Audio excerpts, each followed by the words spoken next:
Hi guys, good morning. It's Natalie Zangan, Besiata Dishmaya. With God's help, we're going to do another video today as we are driving back, and you're going to be watching the road with me as I do this talk. So basically today I wanted to do a talk regarding two important factors.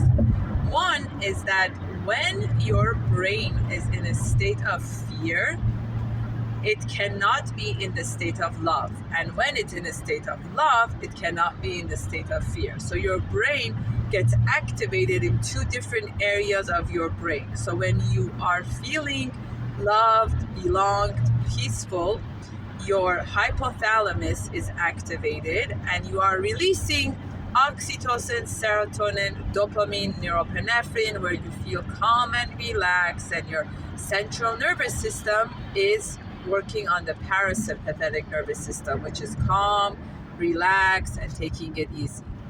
But the minute your brain gets activated based on fear, which means the amygdala starts firing, it gives a message to your central nervous system to activate the sympathetic nervous system, where then the pituitary gland starts producing cortisol and adrenaline. Cortisol is the stress chemicals that gets released in your brain, going into the hyper alert mode of danger is coming. And it's our mammalian brain from ancient times ago that God has activated for a perpetrator or something coming after us to kill us, to destroy us, to ruin us, to hurt us. So when your brain is busy protecting itself, the last thing it's feeling is love, belonging, and calmness. So what happens in a scenario where a child is raised in constantly being in a hyper aroused mode? Meaning, whether the child was born during a war, during immigration, during a tragedy that happened, during a death in their early infancy, domestic violence, abuse, neglect during childhood, that baby's brain was more activated from fear base versus love base. The baby was more in a mindset of being in a hyper aroused mode, of being in control of what's happening, because they had a harder time co-regulating and feeling peace and calm. Many people that have been brought up in family dynamic like that don't even know that there is another way of feeling and experiencing, which is more calmer and love-based. And this is why mindfulness, meditation, exercises of such can help your brain calm itself down, so it could be in more of a homeostasis setting versus in a hyper arousal mode, because your brain neuroplasticity can help it rewire itself. You are never too old to learn to meditate. You are never too old to learn to calm yourself down. You're never too old to do that. There are times where the brain on its own is not producing sufficient enough chemicals to be able to be regulated and in a homeostasis level.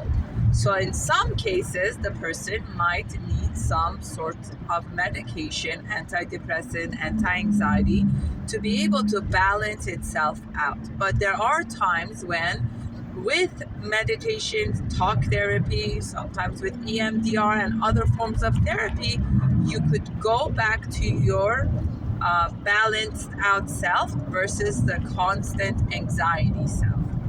So why is this important? Because if growing up you never felt what it feels to be calm and relaxed and loving, your brain is not familiar with it. It doesn't know what to do with that experience.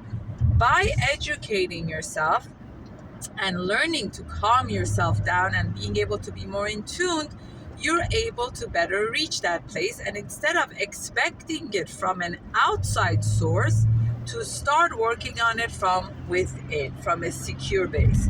Meaning, I know what I want, I know what feels good, I know what doesn't feel good, I know what makes me happy and what doesn't make me happy. However, nobody is responsible for that. In my primitive years, during infancy and childhood, my caregiver was. But now, as an adult, I need to evolve in creating that self regulation, being in a secure, loving place from within myself. And when people tell me that they're very lonely and depressed because they are not married, because they don't have kids, right away for me, it's, here's some red flags, because this person thinks their spouse is going to make up for that, their children is going to make up to that, and that can lead into a very controlling, toxic, unhealthy relationship.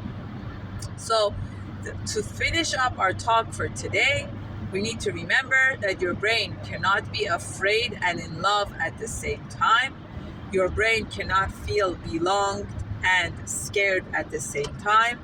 Your brain cannot feel in tuned and mindful and scattered at the same time. So how are we going to help our brain better understand about loving, belonging, security?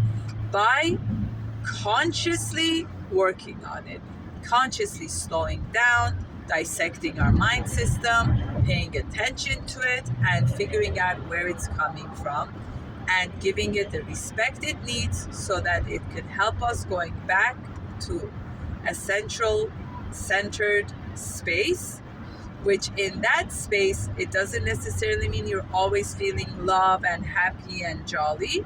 It means you're just being. And that is a good place to work on getting comfortable with.